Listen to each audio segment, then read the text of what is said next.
A kí gbogbo ẹ̀ lólùfẹ́ wa nílé lóko lẹ́yìn odi níbikíbi tẹ́ bá ti ń wò wá wípé a kú dédé àsìkò yìí. A sì kí ń káàbọ̀ sórí ètò Ìbíyẹmí Family TV.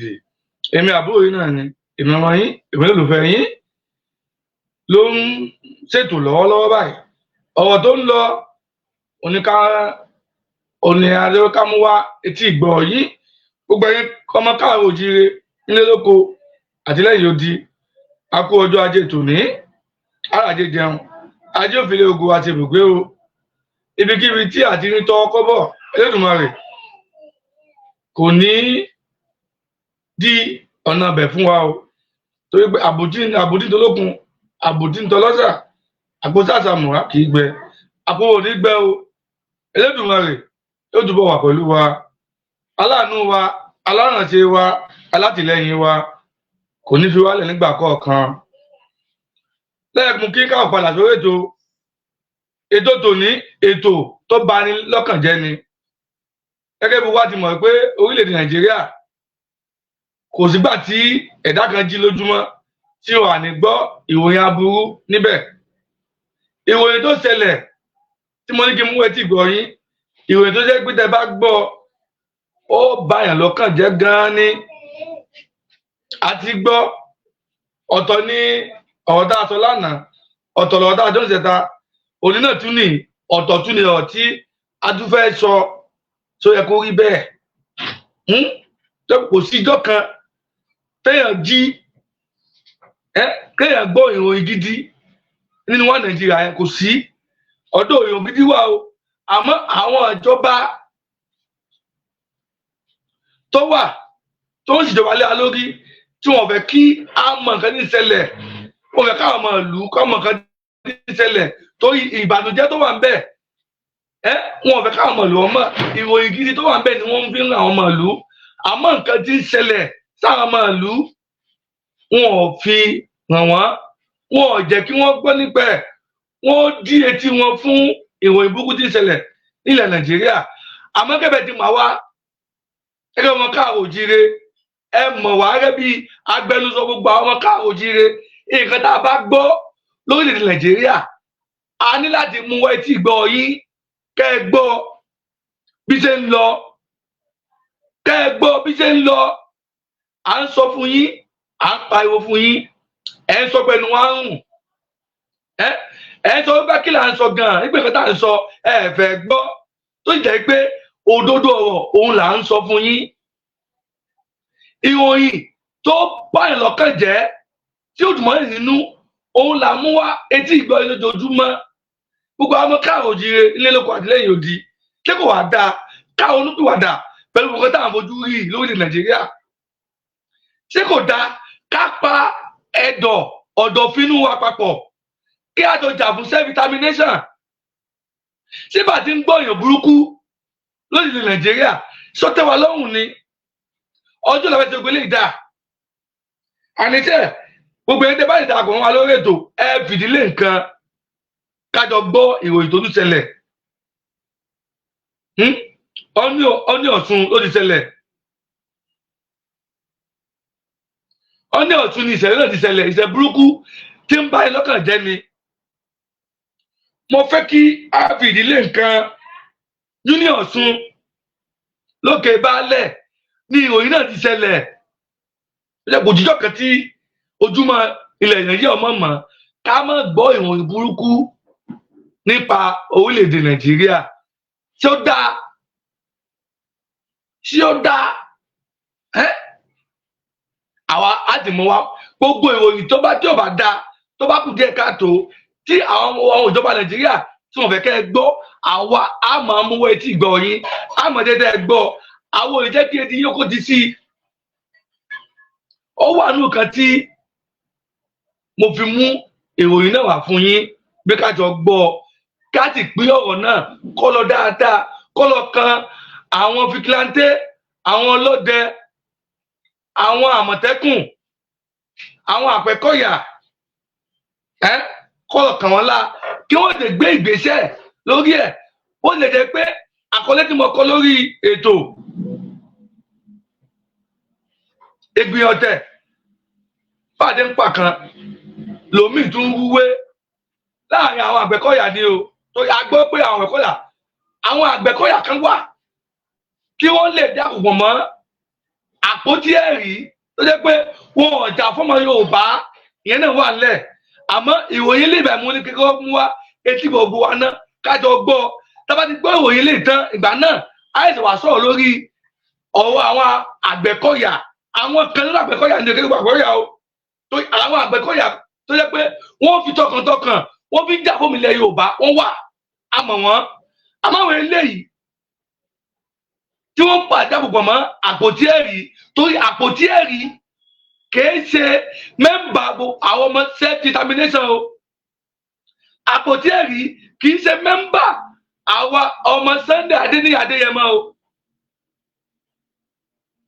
àpótí ẹ̀rí kìí ṣe mẹ́mbà Professor Banji Akíntóyè o ọmọlẹ́yìn Onítìrọ ni o Onítìrì ní ṣiṣẹ́ fún o gbogbo àtìmọ̀ wípé Onítìrì àti Akíntóyè àti Ìgbòho Òòṣà wọn ò ṣe iṣẹ́ kan náà ọ̀tọ̀ọ̀tọ̀ lọ́wọ́ wọn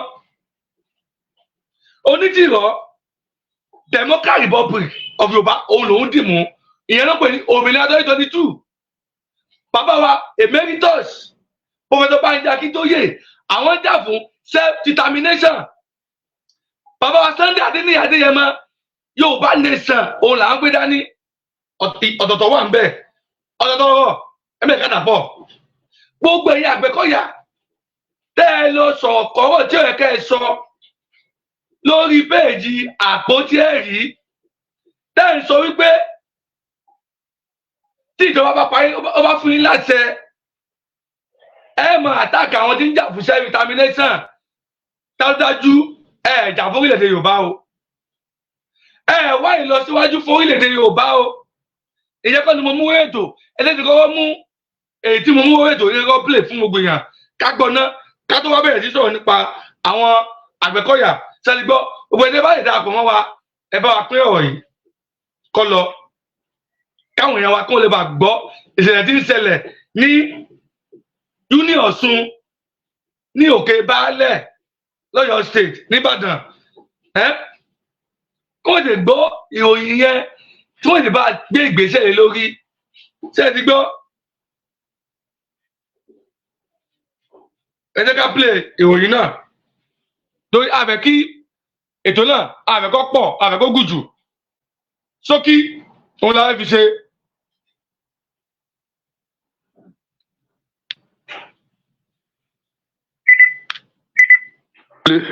mo kí everybody ẹ kújọ́ mẹ́ta o ẹjọ information kan ló reach mi sí mo kàn ní kí n sáré share so that kí oníkálukú kó lè brace up wọn náà ti lọ ń kidnap Uni Ọ̀ṣun sìn wọn ní wọn ti sọ bẹ́ẹ̀ the hub náà ti ń kidnap because there is no security there wọn pa àwọn ọmọ níjẹta ọkùnrin kan obìnrin kan wọn rape wọn nínú hostel wọn.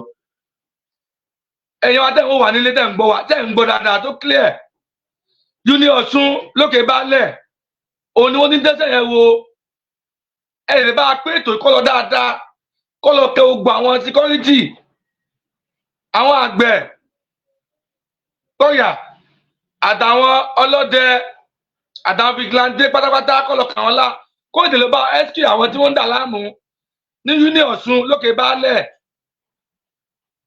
ẹ̀kan wọn ṣàládà lórí wà ní ìṣèjì Ìbàdàn sí wọn tí mo bóyá máa yé. So it's very, very sad. No security operative has been there. No investigation is going on. And we did not hear it in the news. Ẹ gbọ́, ìṣẹ̀lẹ̀ tó ṣẹlẹ̀ ní Uni Ọ̀ṣun, wọn ò gbọ́ lórí news Nàìjíríà pàápàá. News Nàìjíríà ò gbé só yẹ kó rí bẹ́ẹ̀. Só yẹ kó rí bẹ́ẹ̀. Òun ló fàtà àjọ ká mú wétí gbọ̀ ògbò yín kẹ́ ẹ gbọ́ kẹ́lẹ́ bá pé ọ̀rọ̀ náà kọ́ lọ dáadáa.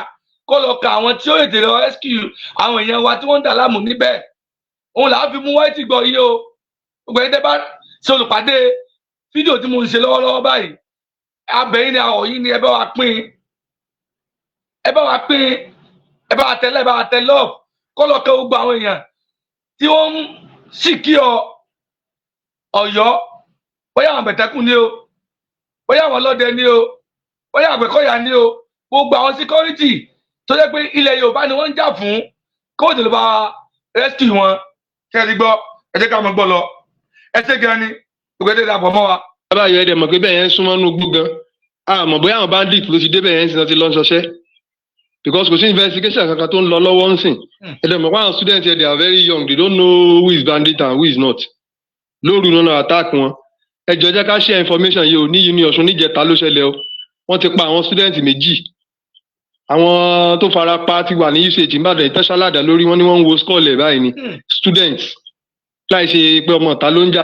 níbi tó ní ọba tó níjòyè tó ní àwọn lórí tó ń darí wa sọ yẹ kó túmọ̀ dà wá láàmú bẹ́ẹ̀ àná ọmọ Yorùbá ẹ jẹ́ ká ronú gbogbo àwọn káàró jíire ẹ jẹ́ ká ronú Nàìjíríà kì í ṣe ìlú tá a lè gbé mọ́ ẹ jẹ́ ká fi ìmọ̀ ṣọ̀kan ká kó lábẹ́ wá Nàìjíríà ká jà fún self determination ó nìkan ṣoṣo lọ́nà àbáyọ ó nìkan ṣoṣo lọ́nà àbáyọ gbogbo àwọn káàró jíire nílé lóko lájò níbikíbi tá a bá wà ẹ jẹ́ ká fi ìmọ̀ ṣọ̀kan ká fi ìmọ̀ ṣọ̀kan ká sọ bọ́ọ̀lù bàbá wa Professor Báyọ̀ Akíntóyè fún self determination ká fi ìmọ̀ ṣọ̀kan ká sọ bọ́ọ̀lù bàbá wa Sunday Adéníyì ọmọ Adéyẹmọ àtàwọn àgbààgbà tí wọ́n nífẹ̀ẹ́ ilẹ̀ Yorùbá kí wọ́n fẹ́ ká bọ́ lóko ẹrú ẹ jẹ́ ká fi ìmọ̀ ṣọ̀kan pẹ̀lú wọn òun láwọn tá à ń pa o. And it is not cult. It's not cultist fight o. This is an attack like armed robbery and kidnapping stuff. Wọ́n dẹ̀ ní kó ẹ̀ṣẹ̀ máa ṣẹlẹ̀ ńbẹ̀ ilé ikú tó kàn ń ṣẹlẹ̀ tó jẹ́ pé ara ilé tó súnmọ́ bẹ̀ tó wá sọ fáwa ni àwọn oríṣiríṣi náà ló ti ń ṣẹlẹ̀ ńbẹ̀ lẹ́nujọ́ mẹ́ta yìí kò dẹ̀ sí security ńbẹ̀ kò sọ́lọ́pàá kò sámọ̀tẹ́kùn kankan tó lọ sí ọ̀dọ̀ àwọn student tó lọ ṣe anything. Ẹ jọ̀ọ́ jẹ́ ká pass information ẹ̀ dé ọ̀dọ̀ àwọn authorities o ẹ jọ̀ọ́ torí Ọlọ́run o àwa náà lọ mọ́ school yẹn o. Òun lẹ ti gbọ́ yẹn o gbogbo ẹ̀yàn authority Ọ̀yọ́ state bàbá wa Èjìlá Ṣèyí Mákindé ìṣẹ̀lẹ̀ tó ń ṣẹlẹ̀ ní uni Ọ̀ṣun lókè baálẹ̀ ẹ tètè lọ gbégbèsè ẹ má jẹ́ kí wọ́n pa ọmọ yẹn tán o ẹ má jẹ́ kí wọ́n ṣe ọmọ yẹn léṣe tán o abẹ yín ni arọ yín ni ọ̀rọ̀ tó ń ṣẹlẹ̀ ní yàjóyàjó tálíkà mú wéjì gbọ́ yín ni o tó ìkòyíjọ́ kan kílẹ̀ orílẹ̀ ilẹ̀ mọ̀mọ́ lórí Nàìjíríà táàní gbọ́ ìròyìn burúkú ń bẹ̀ ọ̀tọ̀ yìí tó ṣẹlẹ̀ níjẹta ọ̀tọ̀ yìí tó ṣẹlẹ̀ lánàá ìmí ìtúlẹ̀ lé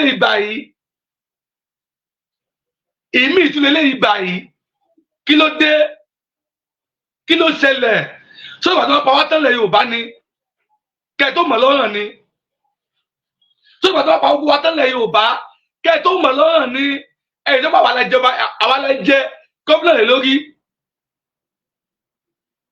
òwe ọba wa ẹ sọ pé àwa lẹ jẹ ọba lé lórí kí ló wá dé tátù nǹkan bá wà ṣẹlẹ̀ sí wa tẹ́ẹ̀lẹ̀ gbìjà wa tẹ́ẹ̀lẹ̀ dìde fún wa ó kù díẹ̀ káàtó ó ń bani lọ́kàn jẹ́ gidi gan ni ẹ tètè gbégbèsè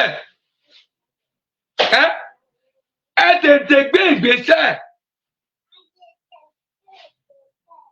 kí a tó padà sórí ọ̀rọ̀ àwọn Àgbẹ̀kọ̀yà mo fẹ́ ká play ọ̀rọ̀ bàbá wa àbí ká play ọ̀rọ̀ former president Goodluck Jonathan ọ̀rọ̀ tó sọ nípa Nàìjíríà bóyá tí a bá gbọ́ bóyá ariwo tá à ń pa láti jọ yìí bóyá ó túbọ̀ lé ọ̀pọ̀lọpọ̀ àwọn ọmọ Yorùbá bóyá ó gbọ́dọ̀ làwọn létí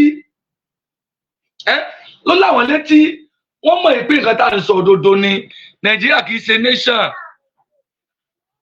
Nigeria is not a nation oko ẹrú Nàìjíríà ẹ tètè káyọ̀tè fi ìmọ̀ wa ṣọ̀kan. Thinking about how we've been having this conversation about the unity of Nigeria. And I reflect back at some of the prominent statements made by some of our founding leaders. And I feel that probably this will help us to have a conversation on the Nigerian unity. I just brought forth, not to bore you. First, and I quote, not my statement, Nigeria is not a nation. It's a mere geographical expression. There are no Nigerians in the same sense as there are English, Welsh, or French. The word Nigerian is merely a distinctive appellation to distinguish those who live within the boundaries of Nigeria from those who do not. This is accredited to Chief Obafemi Awolowo, the former Prime Minister of the Western region. The second one, and I quote, "It is true that we politicians always delight in talking loosely about the unity of Nigeria. 60 years ago, there was no country called Nigeria. What is now Nigeria consisted of several large and small communities, all of which were different in their outlooks and beliefs. The advent of the British and that of Western education has not materially altered the situation, and the many and varied communities have not knit themselves into a composite unit." This is accredited to Sir Amadu Bello, former Premier of Northern Region. The third, and I quote, "Since 1914, the British government has been trying to make Nigeria into one country, but the Nigerian people themselves are historically different in their backgrounds, in their religious beliefs and customs, and do not show themselves any sign of willingness to unite. The Nigerian unity is only a British intention for the country." This is intention for the country. This is. Ẹ káàbọ̀ àsọ̀rọ̀ ètò. Mo lérò pé ẹ ti gbọ́ ọ̀rọ̀ tí former president sọ Goodluck Jonathan nípa Nàìjíríà. Ọmọ Yorùbá, gbogbo àwọn káàárọ̀ oòjíire nílé ẹ̀kọ́ àtìlẹ́yìn odi. Ọ̀rọ̀ lẹ ti gbọ́ lẹ́nu former president Goodluck Jonathan pé Nigeria is not a nation. Orílẹ̀ Nàìjíríà kì í ṣe orílẹ̀-èdè tó lè mú ìgbé ayé dẹrùn fún wa. Ó ti expire láti 2014 to 1914 amalgamation. Òun ni wọ́n fi so wá papọ̀. 1914 amalgamation. Òun ni wọ́n fi ṣe kí ni? Òun ni wọ́n fi so wá papọ̀. Ó ti expire ní 2014. Òun ló fà á tí ìṣẹ̀lẹ̀ tí ń ṣẹlẹ̀ sí wa tí fi ń ṣẹlẹ̀ sí wa. Òun ni ìṣẹ̀lẹ̀ tí ń ṣẹlẹ̀ sí wa tí fi ń ṣẹlẹ̀ sí wa. Àwa ni ká ronú, ká jà fúnra wa, ká gbára wa lẹ̀ nínú oko ẹrú Nàìjíríà tá a wà. Ọmọ ológo ni wá. Àwa lọmọ ògo adúláwọ̀. So wá dáa ká wà níbi tí àti nílé rí ògo wa lò. So dáa jẹ́ pé ọmọ ẹlẹ́ran ni wá. Àwa ń jẹ egun. Ọmọ aláṣọ wa ni wọ́n ń wọ àkísà lórílẹ̀-èdè Nàìjíríà. Òun la fi ń pariwo self-determination fún gbẹ̀yìn ọmọ káàárọ̀ oòjíire. Ipe ẹ̀tọ́ wa ni. A ní láti fún self-determination. Ẹ má yẹ káwọn olóṣèlú ọ̀parọ́ fún wa mọ́. Ẹ má yẹ kí wọ́n tàn yín. Ẹ má yẹ kí wọ́n fi ìjẹkújẹ tí wọ́n ń jẹ nínú òṣèlú Nàìjíríà yẹn. Ẹ má yẹ kí wọ́n fi parọ́ fún yín mọ́. Ẹ má gbọ́wọ́ tí wọ́n ń sọ fún yín. Ẹ ní láti fún self-determination. Ẹ̀yin náà wò ìṣẹ̀lẹ̀ tó tilẹ̀. Union Ọ̀ṣun tí mo wá fi tó gbóyin létí nìsín lókè balẹ̀. Ẹ wo nǹkan táwọn ajínigbé. Ẹ wo nǹkan tí wọ́n ṣe fún àwọn ọmọ ọlọ́mọ. Ẹ wo àtúntò dábàá àwọn ọmọ ọlọ́mọ Union Ọ̀ṣun lókè balẹ̀. Ẹ wo kò sí ojúmọ́ kan tí ilẹ̀ Nàìjíríà ọmọ mọ̀ ká má gbọ́ ìròyìn burúkú nípa orílẹ̀-èdè Nàìjíríà. Ṣé bá ti mọ bá lọ ní ni? Ṣé bá ti mọ bá lọ ní? Ìyẹn lọ bẹ́ẹ̀. Tọ́pì kejì ni ọ̀rọ̀ ìgbìyànjẹ́ bá a ṣe ń pa kan lómi tó ń wúwé láàrin àwọn Àgbẹ̀kọ̀yà. Àwọn Àgbẹ̀kọ̀yà tó jẹ́ pé wọ́n ń ṣe Àgbẹ̀kọ̀yà gidi, fake Àgbẹ̀kọ̀yà ni wọ́n, torí àwa mọ àwọn Àgbẹ̀kọ̀yà gidi tó jẹ́ pé wọ́n dúró tán fún ilẹ̀ Yorùbá. Ilẹ̀ Yorùbá òun ni wọ́n ń jà fún. Wọn ò torí àtẹnujẹ kí wọ́n máa sọ ìsọkúsọ, kí wọ́n máa wíwìkúwì, àmọ́ àwọn Àgbẹ̀kọ̀yà kan tí àgbòtí ẹ̀rí tó gbè sára tí wọ́n ń wúwìkúwì tí wọ́n tún sọ kú sọ tó jẹ́ gbogbo àmọ́ pé àgbòtí ẹ̀rí kì í ṣe ara àwa self determination o, kì í ṣọmọlẹ́yìn bàbá wa Akíntóyè o, kì í ṣọmọlẹ́yìn bàbá wa Sunday Adéníyì Adéyẹmọ. Àwọn ọmọ onítìrí ni àpótí ẹ̀rí. Ẹ̀yin Àgbẹ̀kọ̀yà tẹ̀lé lẹ́yìn ìbádàkẹ́ ronú. Ibi tí mú ìlọ yẹn ibi ìparun ni o. Ó fẹ́ kí ẹ kọsẹ̀ àwọn alálẹ̀ Yorùbá ni o. Tí ẹ bá èdè padà nǹkan tó tún bá rí ẹ fara mọ́ o. Àpótí ẹ̀rí kò fẹ́ràn ọmọ káàrọ̀ òjíire o, kọjá fúnlẹ̀ Yorùbá o, apá rẹ̀ níjà fún gbogbo ẹ̀yin Àgbẹ̀kọ̀yà kẹtẹ̀lé lẹ́yìn àfẹ́kẹ́ ẹ̀sìn náà. Òun la fi pariwo fún yín pé kẹ́ẹ̀dẹ̀ padà lẹ́yìn ẹ̀ kẹ́ẹ̀ bá ké ìka àbámọ̀ bẹnu o. Ẹ tètè padà lẹ́yìn ẹ̀. Àpótí ẹ̀rí chameleon ni, ọ̀jẹ̀lé egúngún ni, chameleon ni àpótí ẹ̀rí, chameleon ó ní àpótí ẹ̀rí. Ẹ tètè padà lẹ́yìn ẹ̀. Ṣé ẹ ti gbọ́? Mo fẹ́ play voice note kan, mo fẹ́ kí gbogbo wa káfíńtà wa gbọ́ torí voice note pé ó ní mínì ọ̀tọ̀ wà nínú ẹ̀. Ẹ̀kọ́ ló jẹ́ fún gbogbo ọmọ Yorùbá, ẹ̀kọ́ ni ó jẹ́ fún gbogbo ọmọ káàrọ̀ òjíire. Kẹ́lẹ́ bá mọ̀ pé àníṣe ariwo tá à ń pa, ariwo tí a lè bá la ogbó wa lójú ni. Ariwo tá à ń pa kẹ́lẹ́ bá mọ̀ pé Nàìjíríà kìí ṣe ìlú tá a lè gbé mọ́. Ariwo tá à ń pa kẹ́lẹ́ bá mọ̀ wípé ọ̀rọ̀ Nàìjíríà ó ti sú gbogbo ọmọ káàrọ̀ òjíire. Ẹ jẹ́ ká pilẹ̀ tó àfẹ́fẹ́ lórí ètò. Ẹ̀yin wa tẹ́ ń wà nílé tẹ́ ń gbọ́ wa, ẹ bá wa láàgì ètò náà, ẹ bá wa lóòfù ẹ̀. Èmi ọmọ yín náà ni, èmi olólùfẹ́ yín náà ni. Lókè gbé ń káàbọ̀ sórí ètò. Ẹ ṣé gan ni mo kí yín. Ṣé bílíìfù ń sọ fáwọn èèyàn bílíìfù pé Nàìjíríà kò sí nǹkan kan tó máa lọlẹ̀, kò sí iṣẹ́ kan tó fẹ́ ṣe, kò sí dọ́là kan tó máa lọlẹ̀ torí Nàìjíríà lọ́run ti kẹ̀yìndà Nàìjíríà. Gbogbo ṣọ́ọ̀gù lé gbogbo eléyìí tá a fi ń bá tí gbogbo wa fi ń lífèé. So tẹ́ni èèyàn ọmọ Yorùbá kan tá a jọ bẹ̀rẹ̀ ìrìn àjò yìí tẹ́ bá sì tún lè máa sọ̀rọ̀ the word of discouragement concern of self determination irú ẹni bẹ́ẹ̀ ẹni èpè ni. Torí àwọn gangan tó wà níjọba yìí àwọn gan mọ̀.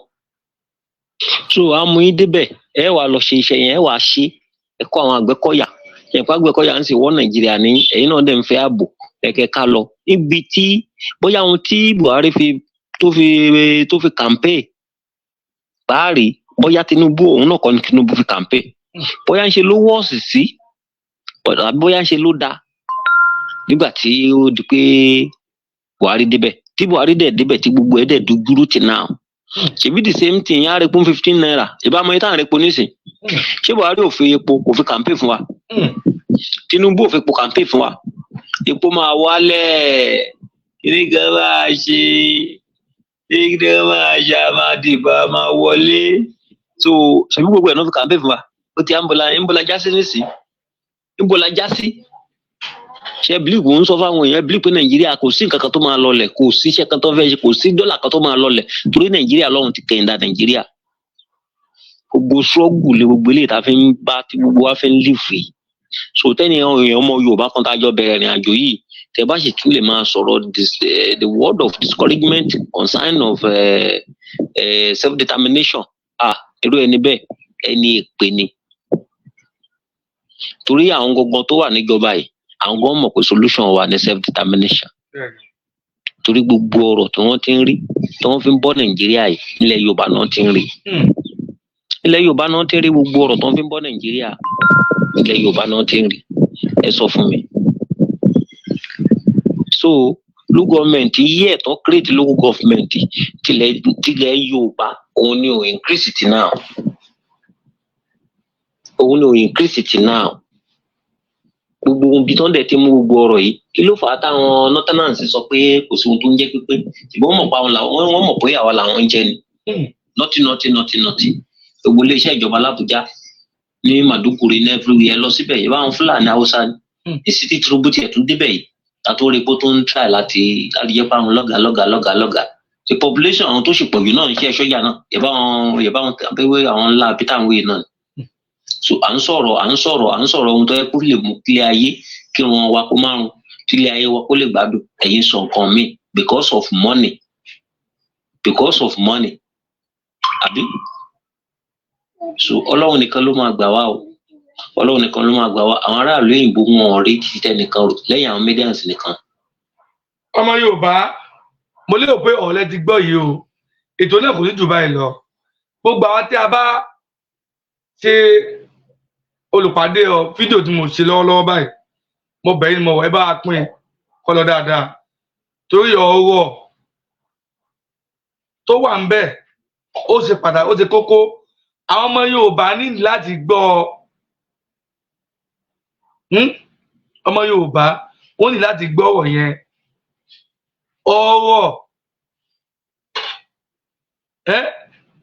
tó ṣẹlẹ̀ ní Union Ọ̀ṣun lókè baálẹ̀ ọ̀rọ̀ yẹn ṣe kókó mo fẹ́ kí gbogbo ẹ̀yin security personnel tẹ́ wà lọ́yọ̀ọ́ tẹ́ wà nìbàdàn kẹ́ẹ̀dé bá agbègbè iṣẹ́ kó tó pa àwọn ọmọ yẹn tán kó tó ṣe àwọn ọmọ yẹn níjàmbá tán torí tí nǹkan bá ṣẹlẹ̀ tábù kan bá ṣẹlẹ̀ àwọn news Nàìjíríà àwọn wọn èdè káwọn èèyàn gbọ́ sí i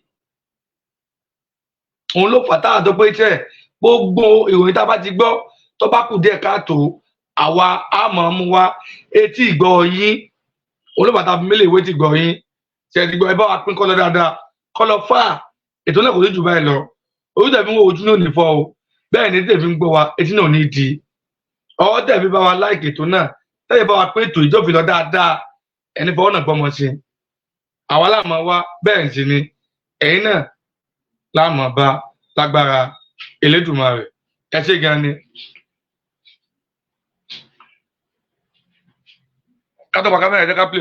So, but there seems to be some confusion in Yoruba land. I see that maybe perhaps the generality of the people do not feel as passionate about self-determination. And secondly, there is all kinds of positions. Afenifere is talking about restructuring. You are talking about self-determination. You don't know this. You don't know the nature of the Yoruba society. You don't. Most of the young people, and they are the majority in Yoruba land, want the self-determination of their Yoruba nation. That's the truth of the matter. That's what is keeping the movement going. And they are also doing so in the diaspora. Yoruba young men and women all over the world want their own country, separate from Nigeria. You cannot deny that. No matter how much you want to pander to the government, you cannot deny that. But that's the truth. But anyway. The important thing, however, and I'm surprised that you are not talking about that, is that the Yoruba people who are fighting for self-determination are telling the world and telling themselves that they will do it only peacefully. We are Yoruba. We know our status in the world. We know our status in the black world. We do not want to destroy the peace of Nigeria, and we do not want to bring difficulty into the lives of any other group in Nigeria. But we want to get out of Nigeria. That's it. Well, Prof, you were a strong member. And you're not talking about that. You are asking me questions. You are asking me questions as if What Onitiri did has its